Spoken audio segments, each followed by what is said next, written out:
घटक 3 मधलाच भाग भाषांतर काळातील नाटक आणि कविता आणि समरूपाचा विचार या तासामध्ये आपल्याला करायचा आहे. मागं आपण कथा आणि कादंबरीचा विचार केला. जग एक रंगभूमी आहे आणि या रंगभूमीवरील लोक कलावंत आहेत. प्रत्येक माणसं आपापले परीनं भूमिका वटवत असतात, अभिनय करत असतात. नाटक ही मानवी परिवर्तनाची एक प्रयोगशाळा आहे. नाटक खरं तर वाचण्यासाठी जन्माला आलेलं नसतं, ते प्रयोगासाठी जन्माला आलेलं असतं. नाटक पाहणं वेगळं, नाटक करणं वेगळं, नाटक जगणं वेगळं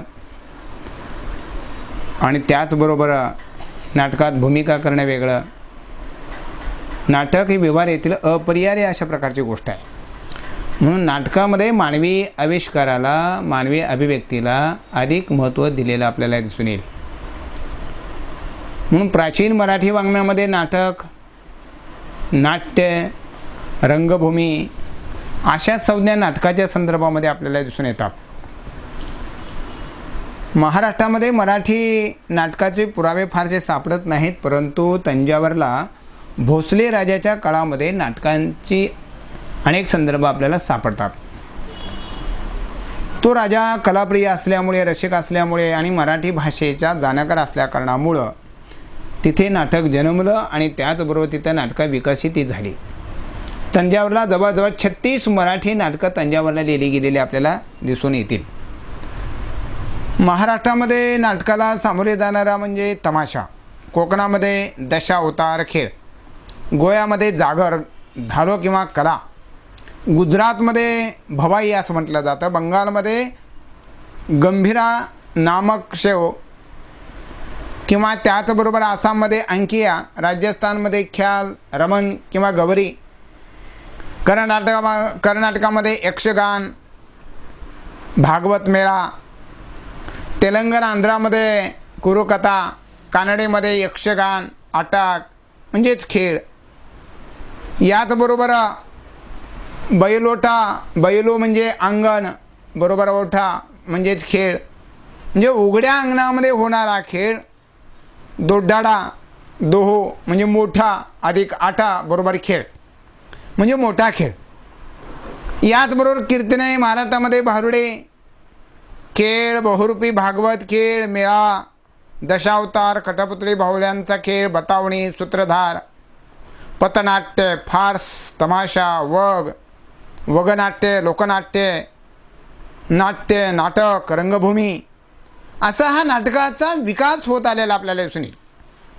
रामायण आणि महाभारत आणि भागवतामध्ये नाट्य आपल्याला सापडतं, भारुडामध्ये नाट्य आपल्याला सापडतं, कीर्तनामध्ये नाट्य आपल्याला सापडतं. नाटकाची परंपरा महाराष्ट्रात थोडीशी आपल्याला सापडते नाहीच नाही, परंतु कोकणामध्ये, कर्नाटकामध्ये, तंजावरला भोसल्या घराण्यामध्ये नाटकाची परंपरा अधिक सापडते आणि मराठीमध्ये 36 नाटकं तिथं दिसतील. ती सगळी नाटकं सरस्वती महाल ग्रंथालयात तिथे आहेत.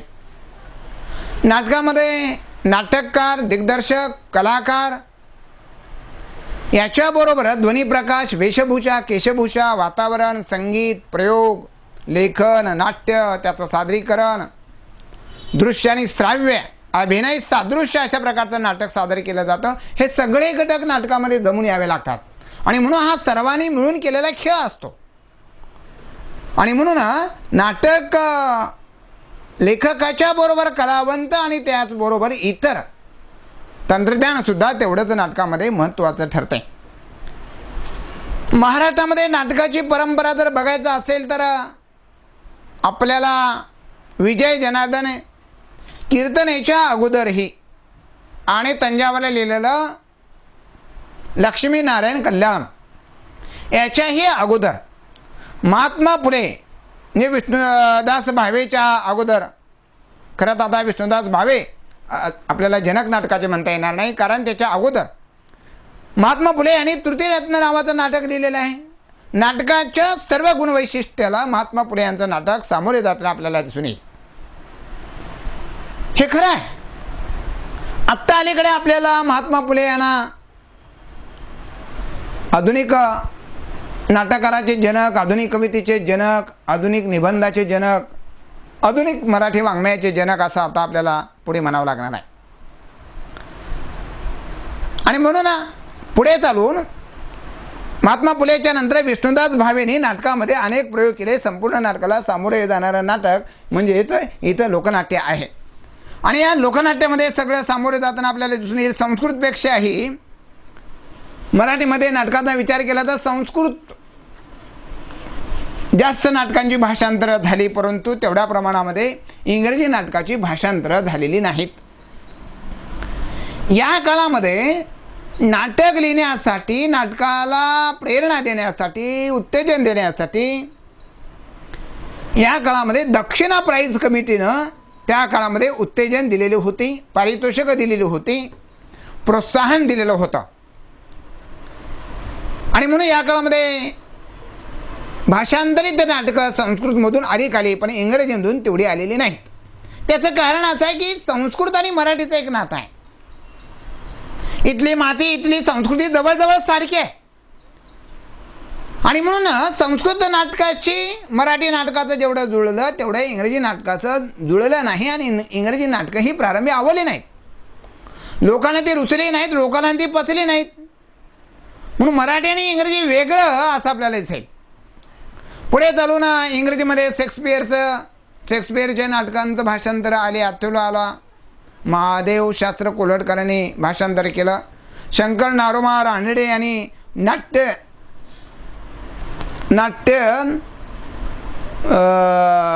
नाटक भावार्णव नावाचं लिहिलं. त्याचबरोबर अ.वी. पाटेकर यांनी द मर्चंट ऑफ व्हेनिस नावाचं नाटक लिहिलं. काशीनाथ नातोने जुलियस सीझर लिहिलं. विजय सिंग लिहिलं. नीलकंठ जनार्दनाने द टेपेस्ट या नाटकाचं वादळ नावाचं भाषांतर केलं. दीनबंधूनं नीलदर्पण याचं भाषांतर केलं. म्हणजे इंग्रजी फार कमी आली, पण संस्कृत नाटकं मात्र अधिक आलेली आहेत. आणि ते संस्कृत नाटकं पौराणिक नाटकामधून अधिक आली. मुळामध्ये पौराणिक नाटकातून मराठी रंगभूमीची खरी सुरुवात भावेने केली. भाषांतराची सुलभ पद्धत पुस्तक रूपानं इथं आली. अभिमान्य विवाह कथनबरे नाटक आलं. भावेच्या काळामध्ये सूत्रधार विदूषकातला संवाद याला अधिक महत्त्व दिलं. आणि त्यात शिवलीलामृत आलं, मेघावती परिणय आलं, रुक्मिणी हरण आलं, गौरी हरण आलं, गोपीचंद आलं. ही गोडबोलीची, दीक्षितांची अनेक नाटकं अशी या काळामध्ये आली गेलेली आपल्याला दिसून येतील. ही पौराणिक नाटकं आली. पौराणिक नाटकामध्ये या काळामध्ये बराचसा बदल झालेला आहे. देवादिकांच्या भोवती फिरणारी सगळी नाटकं या काळामध्ये त्याचा थोडासा त्या पौराणिक नाटकांचा अर्थ या कालखंडामध्ये भावेनं बदलला आहे थोडासा. पुराणातल्या या नाटकांचा योग्य अन्वय अर्थ लावण्याचा प्रयत्न त्याने पुढे चालून केलेला आपल्याला दिसेल. आणि याबरोबर भावेने या काळामध्ये पडदे, चित्र, देखावे, देवळं वेगवेगळ्या अशा प्रकारचे दृश्य नाटकामध्ये आणलेले आहेत. याद्वारे ऐतिहासिक नाटकंही लिहिली. थोरले माधवराव पेशवे, विजय जनार्दन कीर्तनाने लिहिलं. नारायण पेशवे, वीरेशव छत्रेनं लिहिलं. सवाई माधवराव यांनी भाषांतर केलं. श्री मल्हारराव महाराज यांनी भाषांतर हे नाटक झालेलं आहे. म्हणजे सामाजिक आणि फार्स अशी नाटकं या काळामध्ये आली. कृष्ण जन्म आणि गुलाब छडी ही फार्स आहेत. आणि म्हणून स्वैरशिकेश आहे, मुंडोनवा आहे, विराट पर्व आहे आदी या काळामध्ये नाटकं लिहिली गेलेली आपल्याला दिसून येतील. याबरोबर ज्या काळामध्ये काही बुकिश नाटकंही लिहिलेली आपल्याला दिसतील. बुकिश नाटकामध्ये संस्कृत आणि इंग्रजीची भाषांतरे बुकिश नाटक कंपनीने केली. भाषांतर नाटके प्रदेश आणि प्रदेशातील संस्कृती, तेथील परिस्थिती समजून घेण्यासाठी या काळामध्ये उपयुक्त ठरलेली आहेत. बुकाच्या रूपामध्ये प्रथमतः प्रसिद्ध होणारी नाटकं म्हणून बुकिश नाटकं असं म्हटलं गेलेलं आपल्याला दिसून येईल. पौराणिक नाटकं ही पद्यमय होती, तर बुकिश नाटकं ही गद्यमय आहेत. बुकीच्या नाटकापासून मराठी नाट्य वाङ्मयाची चांगली सुरुवात झाली असं राजेंद्र बनहट्टीनं नोंद केलेली आहे. बहुजनाचं मनोरंजन पौराणिक नाटकाने केलं आणि म्हणून नाटकामध्ये नाट्य मनमंत्र घडवण्यामध्ये बुकीश नाटकं महत्त्वाची ठरली. पुढे चालून संगीत नाटकं आली, सामाजिक नाटकं आली, खेड्यापाड्यामध्ये पौराणिक नाटकाचे प्रयोग होऊ लागले, सामाजिक नाटकाचे प्रयोग होऊ लागले आणि सामान्यपर्यंत नाटक पोहोचण्याचा प्रयत्न या काळामध्ये करू लागलेला आहे. भाषांतराचं रूपांतरित संकल्पना मराठीमध्ये नव्या येऊ लागलेल्या आहेत, परंतु ती रूपांतरित नाटकं मराठीमध्ये व्यवस्थित रुजली गेलेली नाहीत. मराठी नाटक भाष्य संकल्पना ही भव्य आणि अद्भुत अशा प्रकारची आहे. भाषांतराचा नवा एक तोंडवाळा या काळामध्ये येतो आहे आणि म्हणून बुकीश नाटकामध्ये संस्कृत नाटकांची अधिक भाषांतरं झाली गेलेली आपल्याला दिसून येईल, कारण नाटकाला संस्कृतची परंपरा जवळची आहे. म्हणून 1851 साली सदाशिव अमरपूरकर यांनी प्रबोध चंद्रोदयचं भाषांतर केलं. संस्कृतमध्ये धार्मिक, ऐतिहासिक आणि पौराणिक ग्रंथ रूपांतरित झाले आणि संस्कृतमधले अनेक नाटकं मराठीमध्ये आली. शिवराम शास्त्री या पाळंदे आणि प्रसन्न राघव याबरोबरच अनेक अशा प्रकारची नाटकं या काळामध्ये येऊ लागलेल्या आहे. विक्रमवर्षी भास्कर पाळंदेचं विनी संहार, परशुराम तात्या गोडबोलेंचं उत्तर रामचरित्र, शाकुंतल मृच्छकटिक, नागानंद, पार्वती परिणय अशी अनेक नाटकं गद्यपद्य मिश्रित अशा स्वरूपाची आली आणि म्हणून या काळामध्ये अशीच नाटकं येत राहिली. कृष्णाशास्त्री, राजवाडे, मालती, माधव, विक्रमवर्षी ही सगळी नाटकं शृंगार रसपूर्ण आहे. रवी कुंजीकरांचं सुद्धा शाकुंतल गद्यपद्य भाषांतर अशी नाटकं या काळामध्ये संस्कृतमधून मराठीमध्ये येऊ लागलेली आहेत. इंग्रजी नाटकं गोडबोले, गुंजाळ, गुंजीकर यांनी या काळामध्ये संस्कृतची भाषांतरी केली. याबरोबरच आणखीन काही या काळात नाटकं अशीच येत राहिली गेलेली आपल्याला दिसून येईल आणि मराठी नाटक या काळामध्ये समृद्ध झालेलं आपल्याला दिसत आहे. आणि म्हणून सगळी ही इंग्रजी नाटकं जर आपण बघितली तर बहुसंख्य नाटकं या काळामध्ये चंदावर म्हणजे जन्माला आली, तंजावरला नाटकं आली आणि महाराष्ट्रामध्ये नाटकं लिहिली गेली आणि मराठी नाटकाची परंपरा उच्च दर्जाची या काळामध्ये आपल्याला दिसून येत नाही, परंतु समाजाच्या नव्या नव्या गरजेतून, प्रयोगातून या काळामध्ये मराठी नाटकाची पायाभरणी या संस्कृत, इंग्रजी नाटकांच्या आणि पौराणिक, ऐतिहासिक नाटकांच्या आधारे या कालखंडामध्ये झाली गेलेली आपल्याला दिसून येते आहे. याबरोबरच आपण कविता या वाङ्मय प्रकारांचा सुद्धा आपल्याला विचार करायचा आहे. खरं तर आपल्याला कवितेची फार मोठी एक चांगली परंपरा मराठी नाटकामध्ये पाहायला मिळते आहे. मुळामध्ये भारतीय वाङ्मयामध्ये काव्य हा वाङ्मय प्रकार अजरामर झालेला आहे. कवितेची फार मोठी समृद्ध अशा प्रकारची परंपरा आपल्याला आहे. तशी गद्याची परंपरा नव्हती. प्राचीन वाङ्मयामध्ये, काव्यामध्ये आपल्याला ओवी, धवळे, गवळणी, विरहिण्या, भारुडे, कीर्तने, लीळा, अभंग, श्लोक, आर्या, लावण्या, पोवाडे, आख्यानक, काव्य आदी अशा प्रकारच्या रचना दिसतात आणि भाष्य, मीमांसा, उपदेशपर अभंग, भक्तिरचना अशी काही भाष्य पुस्तकंही दिसतात. विवेक सिंधू ते शाहिरी वाङ्मयापर्यंत कवितेची समृद्ध अशी परंपरा आपल्याला दिसे. याच्या पाठीमागं धर्म ही प्रेरणा दिसते. मराठी साहित्यामध्ये मुकुंदराजापासून ते ज्ञानेश्वरापर्यंतची परंपरा काव्यामध्ये लाभलेली आपल्याला दिसून येईल.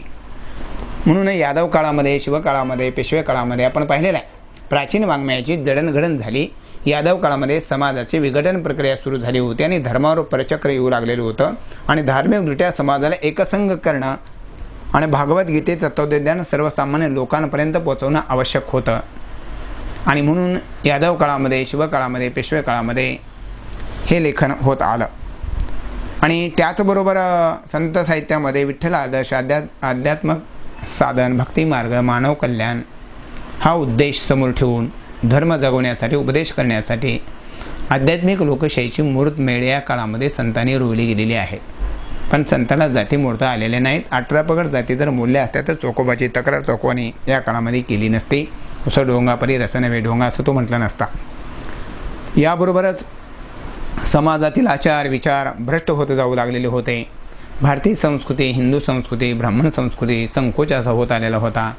महाराष्ट्र संस्कृतीच्या रसांचं आदनपतन सुरू झालेलं होतं. अराजकतेची प्रक्रिया 18व्या शतकापासून सुरू झालेली होती. त्याचे दुष्परिणाम 19व्या शतकामध्ये दिसून आले. पेशव्याचा शेवट झाला, इंग्रजीचा उदय झाला आणि भाष्य, मीमांसा, अभंग, उपदेशपर अशा रचना या काळामध्ये ज्या होत होत्या त्या मागे पडल्या आणि शाहिरी काव्यामध्ये लौकिक जीवनाला अधिक महत्त्व दिलं. पारलौकिकता इथे मागे पडलेले आपल्याला दिसेल. मानवी जीवनाचे प्रश्न वेगवेगळ्या पद्धतीने मांडण्याचा प्रयत्न झाला. पोवाड आणि लावणी याच्यामध्ये चर्चा झाली आणि प्रीतीची भावना कथा माध्यमातून मांडल्या गेलेल्या आपल्याला दिसून येतील. आधुनिकतेच्या जाणीवा इंग्रज आल्याच्या नंतर इथे आल्या आणि शाहिरीच्या बाबतीमध्ये शाहीर या देशासाठी लढले आणि पोटासाठी रडले हा शाहिरांचा इतिहास आहे. कारण या काळातल्या शाहिरांना राजाश्रय लाभलेला आपल्याला दिसून येत नाही. जनसामान्याच्या भावना त्यांनी त्या काळामध्ये मांडल्या. इंग्रजांना जे सुईचं असेल त्या सुईचं असेल त्यांनी तसं केलं आणि त्यांचे वर्तन वगैरे बघून हा भारतीय माणूस भारावून गेला.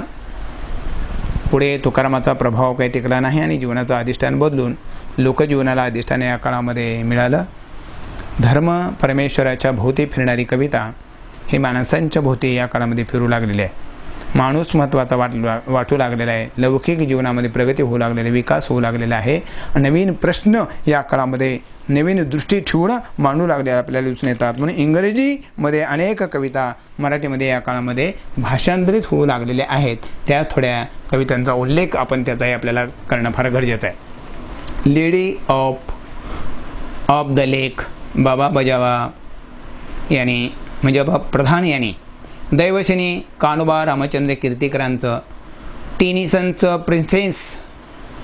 प्रिन्सेस परशुराम दादा गोडबोले, राजा शिवाजी मोरेश्वर कुंटे, अन्योक्ती विलाप विष्णुशास्त्री चिपळूणकर, त्यांचंच मेघदूत कुसुमांजली. मेघदूताचा सुंदर अशा प्रकारचं भाषांतर या काळामध्ये झालेलं आहे. आपल्या मित्राला पत्नी कशी दुःखी झालेली आहे, तिच्या सगळ्या खानाखुणा त्या मेघाला तो सांगतो आहे आणि जा तिथे म्हणतो आहे. तेथून आपले चंचल विदुल हसी लांब करुणी पाहे मित्रा, दंत कुंदळ्या परी तोंड लाल तोंडळ्या परी, असं त्याचं वर्णन त्यांनी त्याच्यामध्ये केलेलं आहे. सुंदर अशा प्रकारची रचना त्यांनी केलेली आहे आणि मेघदूत अत्यंत सुंदर अशा भाष्य झालेलं आहे. दैवशिनी नावाचं काव्य बजाबा प्रतापन यांनी लिहिलेलं आहे. रघुनाथ पंडिताच्या नलदमयंती वळणावर गेलेलं आहे. तलावा काठी स्त्री स्वैर सखेशा स्वैर काव्य लिहिलं. सवाई जयसिंगची गोष्ट याच्यामध्ये आलेली आहे. दैवशिनी राजा या काळामध्ये त्याचं चित्र याबरोबर तेही मागं पडलं आणि इंग्रजी मध्ये प्रीती जास्त मोठ्या प्रमाणामध्ये आली. तरुणी सुंदर देह तिचे अभिनव तेज असं तिचंही वर्णन केलेलं आहे. दैवशिनीचा विवाह एका राजाबरोबर होतो आहे. 335 श्लोकांचं हे काव्य आलेलं आहे. ते त्याच्याबरोबर मत नाही. त्याच्यानंतर इंदिरा नावाचं काव्य लिहिलं. इंदिरा नावाची एक राजकन्या होती. वडिलांनी योजलेल्या राजपुत्राशी ती विवाह करण्यासाठी नकार देते आणि वडिलापासून एक नगर मागून घेते आणि तिथं एक वस्ती वसवते आहे. आणि मग काही कारणामुळे ती नदीत वाहत जाताना एक राजा तिला वाचवतो. तो जखमी होतो आणि त्या दोघांचं प्रेम दिसून येतं. परंतु तरीसुद्धा ही पुरुषांच्या बद्दलची काही त्याच्या मनामध्ये आडी असल्यामुळे पुरुषाला दूर ठेवते आणि एक स्त्री नगरी वसवते आणि तिथं असणाऱ्या सगळ्या स्त्रियांना एकत्रित करून प्रबोधन करण्याचा प्रयत्न करते आहे. त्याची सुरुवात अशी आहे की मंगलचरण आहे की विश्वजननी जगदंबे धरित्री तुझ्या अवघ्या कामिनी, अशी ती त्या सगळ्या स्त्रियांना घेऊन तिथे एक सकाळची ती प्रार्थना म्हणत असणं आपल्याला दिसून येईल. म्हणजेच ज्या अबला स्त्रिया आहेत त्यांना सबला करण्यासाठी, दशातून मुक्त करण्यासाठी ती प्रयत्न करते आहे. पुरुष वाईट आहेत, अन्याय करत आहेत, त्याला वाचा फोडण्याचा प्रयत्न करत त्या अन्यायाचा निषेध करताना आपल्याला ते दिसते. याचबरोबर कुसुमांजली महाजन यांनी लिहिलं. किट्स हेही लेखन आलं. काव्यमंजुषा आलं. अशी अनेक पुस्तकं त्याच्यामध्ये आली. याच्यानंतर खरं तर राजा शिवाजी फार सुंदर काव्य आलं. 28 चरण्याचं काव्य 12 भागामधून आले गेलेलं आपल्याला दिसेल. या राजा शिवाजी काव्यापासून इतिहास लेखनाला खऱ्या अर्थानं सुरुवात झाली आणि अनुवाद या काळामध्ये मोठ्या प्रमाणामध्ये एकापेक्षा एक इंग्रजी वाङ्मयाचे या काळामध्ये होऊ लागलेले आपल्याला दिसून येतात. आणि म्हणून या सगळ्या कवितेला सुद्धा या काळामध्ये अधिक महत्त्व आलेलं आपल्याला दिसेल. काही नवे जाणीवा सामाजिक प्रबोधनाच्या येऊ लागलेल्या हे आपल्याला दिसून येतात. इतिहास लेखनाच्या सुरुवातीची ही जाणीव या कालखंडामध्ये होताना आपल्याला दिसून येते आहे. एकूणच आपण या संपूर्ण भाषांतर काळाचा कथा, कविता, कादंबरी, नाटक या अंगाने विचार केला. एक दृष्टिक्षेप टाकत असताना 18व्या शतकापासून मराठी भाषा ही समृद्ध होते आहे. शब्दाच्या दलनामध्ये येत येत ती 12व्या शतकामध्ये 8व्या-9व्या शतकामध्ये शब्दाच्या दलनामध्ये 12व्या शतकामध्ये विवेक सिंधूसारखा ग्रंथ येतो आहे. आणि त्याच्यानंतर शब्द, व्याकरण, कोश, व्रतपत्र, नियतकालिकं मोठ्या प्रमाणामध्ये इंग्रजांनी काढली. इंग्रज आल्याच्या नंतर मराठी वाङ्मयाला गती मिळालेली आहे.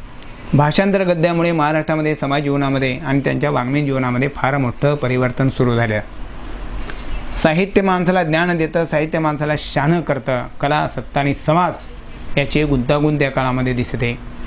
कथा, नाटक, कादंबरी या गद्य वाङ्मयाचा विकास या काळामध्ये झाला. पारलौकिक जीवनापेक्षाही लौकिक जीवनाला या काळामध्ये महत्त्व दिलं. संस्कृती निर्मितीपासून कला साहित्य निर्मिती होते आहे याची जाणीव झाली. माणूस अनुभवाने शहाणा होतो आहे हे दिसून आलं आणि इंग्रजाच्या नंतर गद्याला आकार आला. कलावाद, मनोरंजन प्रभावी माध्यमं ठरले. त्याचीच मागणी होऊ लागली. मागणी तसं पुरवठा हेही या काळातलं सूत्र झालं. संकट साथ सुटका हे या काळातलं तंत्र होतं. जीवनवादाचा प्रवाह या काळामध्ये अधिक क्षीण झाला. लोकांची अभिरुची या काळामध्ये बदलली आणि मनोरंजनासाठी लोक वळू लागलेली आहेत आणि लोकांच्या अभिरुचीनुसार लेखकसुद्धा तशा प्रकारचं लेखन करू लागलेले आहेत. कथा, गद्य याची एक गंगोत्री क्रमिक पुस्तकामधून दिसते आणि क्रमिक पुस्तकामधून उपदेश आणि बोध थोडा कमी आलेला आहे. ऐतिहासिक लेखनामध्ये एक सुरुवात या काळामध्ये झाली. इंग्रज ख्रिस्तीधर्म प्रेरणा आणि आर्थिक लूट करणं हा त्यांचा हेतू आपल्याला दिसत असला तरी सुद्धा ही चांगली मराठी भाषेचा विकास आणि जडणघडण त्यांनी करण्याचा प्रयत्न केला. अरबी नाईट मधून खैबर खिंडीतून आल्याच्या नंतर गणोजी शिर्के यांनी ह्या सगळ्या भाषांतरित कथा बहुसंख्य लिहून काढल्या. अतिशयोक्ती, कल्पनारम्यता, अद्भुतता, अवास्तवता ही अशी वैशिष्ट्ये तिथे आपल्याला दिसून येतात. स्वतंत्र कथा आणि म्हटल्या तर साखळी पद्धतीने कथा या काळामध्ये आलेल्या आहेत. याचबरोबर स्वदेशी, परदेशी आयात होऊन स्वतंत्र निर्मिती होऊ लागलेली आहे. व्यक्तिरेखा पुरुषांच्या पराक्रमी आणि स्त्रिया प्रचंड सुंदर आणि त्याचबरोबर अविश्वसनीय आहेत. स्त्री चातुर्याच्याही कथा त्याच्यामध्ये एक ज्वलंत उदाहरण मी दिलं होतं. प्राणीकथा, नीतिकथा अनेक तऱ्हाच्या गोष्टी या काळामध्ये आलेल्या आहेत. राजा राणी शृंगाराच्या बाळबोध अशा प्रकारच्या गोष्टी आलेल्या आहेत. कादंबरीच्या सुद्धा मध्ये अशाच गोष्टी आलेल्या आहेत. बळीबा पाटील, यमुना पर्यटन आणि घाशीराम कोतवाल, मनोरमा ही सामाजिक अंगाने विकसित झालेली 4 कलाकृती या काळामध्ये उत्तम आला. परंतु तो उद्बोधनाचा प्रवाह क्षीण आहे. स्वप्नरंजन आणि अतिवास्तवाचा प्रवाह अधिक आहे. ज्ञानाला मात्र महत्त्व आलेलं आहे. जिज्ञासू वृत्ती वाचकांची वाढलेली आहे. आणखीन एक गोष्ट इंग्रज आल्याच्या नंतर झाली की इंग्रजी भाषेमुळे राष्ट्रीयाची भावना भारतीयांच्या मनामध्ये रुजली आणि पुढे चालून आपण एका देशाचेच सर्व घटक आहोत त्याच्यातून स्वातंत्र्याचा ओटा होऊन स्वातंत्र्य मिळण्यास पूरक ठरलं. जीवनाच्या सर्व क्षेत्रामध्ये बदल होऊ लागलेले आहे. नवा विचार येऊ लागलेला आहे आणि महाराष्ट्राच्या सामाजिक सांस्कृतिक जीवनामध्ये त्याच्या आचाराने, विचार आणि व्यवहारामध्ये फार मोठं परिवर्तन या काळामध्ये झालेलं आपल्याला दिसून येतं आहे. याबरोबरच या काळामध्ये लेखकाची वाङ्मयीन प्रकृती आणि प्रवृत्ती ही मनोरंजनाच्या प्रवाहाकडे झुकली गेलेली आपल्याला दिसते. कलावादीचं, जीवनवादीचं हे दोन्ही प्रवाहाकडे बघत असताना कलावादी प्रवाहांचा अधिक धमन्या मोठ्या झाल्या, नदी वाहती जास्त झाली. म्हणजे तो विचार अधिक या काळामध्ये प्रभावी ठरला आणि जीवनवादाचा प्रवाह या काळामध्ये कमी ठरला. मागणी तसा पुरवठा असं सूत्र या सर्व कथेंच्या मागे आपल्याला दिसून येईल. बहुसंख्य या कथा आलेल्या ज्या आहेत त्या प्रेमकथा म्हणून आलेल्या आहेत आणि या सर्व कथेमध्ये संकट साथ सुटका असं तंत्र आपल्याला दिसून येईल. आणखीन एक वेगळेपणा असं दिसेल की भावनेपेक्षाही बुद्धीवर अधिक जोर आहे. अध्यात्मापेक्षाही भौतिक घडामोडीला महत्त्व दिलेलं आहे. पारलौकिकतेपेक्षा लौकिक जीवनाला महत्त्व दिलेलं आहे. ज्ञान केंद्र, ज्ञान विस्तारित झालेले आहेत. जी सगळ्या कलाकृती प्रामुख्याने परमेश्वरांच्या भोवती फिरत होत्या त्या आता माणसांच्या भोवती फिरू लागलेल्या आहेत. राष्ट्रीय भावनांचं बीज या काळामध्ये रोवलं गेलेलं आहे आणि त्याच्यातूनच पुढे लोकशाही या देशामध्ये आली, कायदा आला, अनेक चळवळी आल्या आणि सामाजिक जीवनाला एक मूल्य प्राप्त झालं आणि भारतीयांच्या, महाराष्ट्राच्या समाज जीवनाच्या सर्व क्षेत्रामध्ये एक नवा विचार सुरू झाला. नवीन परिवर्तनाची शक्यता मोठ्या प्रमाणामध्ये जशी निर्माण झाली तशी वाङ्मयाची सुद्धा या कालखंडामध्ये जडणघडण झाली. परंतु वाङ्मयाची जडणघडण करावी हा उद्देश मात्र या काळामध्ये इंग्रजांचा नव्हता.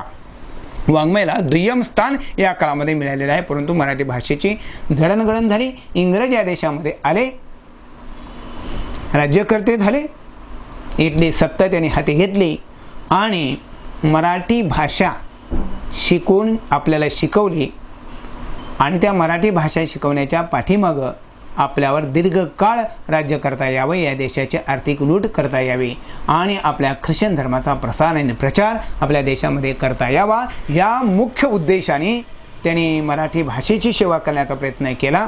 परंतु त्या सेवेतूनच पुन्हा राष्ट्रीयत्वाची बीजं रोवली गेली आणि इंग्रजांना या देशातून परत जावं लागलं. त्याचीही बीजं याच कालखंडामध्ये रोवली गेलेली आपल्याला दिसून येतील. हा सगळा बदल एकूणच आपल्याला या काळातल्या भाषांतर काळामध्ये झालेला आहे आणि मराठी वाङ्मयाच्या जडणघडणीची, भाषांतर काळातल्या जडणघडणीची सुरुवात इथं झाली गेली आणि याच्यानंतर मग 1885 पासून 1874 ते 85मध्ये स्वतंत्र वाङ्मयाची निर्मिती, स्वतंत्र लेखनाची निर्मिती मात्र पुढच्या कालखंडामध्ये आली गेलेली आपल्याला दिसते. या ठिकाणी आपण थांबूया. पुढच्या तासामध्ये आपण हरिभाऊ नारायण आपटे यांच्या कादंबरी आणि कथेचा विचार पुढच्या तासामध्ये करू. या ठिकाणी थांबूया. धन्यवाद.